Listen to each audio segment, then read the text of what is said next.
Dan bila dia dah kenal Bella, then hopefully they will all reveal it soon. Saya pasti bila masanya dah sampai dan Sadiq nak jumpakan Bella dengan saya, kita akan berjumpa. Sampailah tahap hari itu, till that day comes, I support you Sadiq. I want the best for you, and if you're happy with her, go ahead. Mama awak ada tak cakap macam dia tak sangka adik awak boleh sanggup berenang semua benda.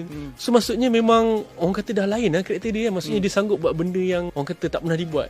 So macam mana sendiri benda tu? Bro, dia tak pernah buat benda macam itu. Sejujurnya dia tak pernah buat benda macam itu. I pernah nampak dia berkawan dengan orang sana sini, tak pernah buat benda sampai tahap macam gini. Pada permulaannya saya pun rasa kerja, tapi macam gimmick. Tapi Sadiq bukanlah orang yang akan invest masa dia macam gitu, sebab dia terlalu fokus ke kerja. Kenapa dia buat macam gitu? Kenapa dia fokus kepada Bella sampai tahap macam gitu sekali? That is a mystery. Adalah juga yang beranggapan macam kita tahu YB Syed Saddiq merupakan ahli parlimen. So dia sepatutnya menjaga image, tidak sepatutnya mempamerkan kemesraan di media sosial sampai bawa Bella pergi ke parlimen. Jadi benda tu mungkin sikit sebanyak mungkin akan memberikan satu tanggapan buruk ataupun image yang negatif lah. Terus selaku abang sendiri, apa yang boleh dikomen sikit bila ada yang beri tanggapan sedemikian? Sadiq, this is my advice to you. You sebagai seorang ahli politik, you tak boleh menang hati semua orang, tapi jagalah hati orang yang suka apa you buat. The rest are just noise. Hiraukan apa orang lain nak cakap dan buat saja apa you nak buat. Life is too short, brother. Achieve what you want to achieve and do what you want to do. Sadiq, kahwinlah cepat. Berilah abang you peluang untuk kahwin pula. Kita tunggu nanti I support you.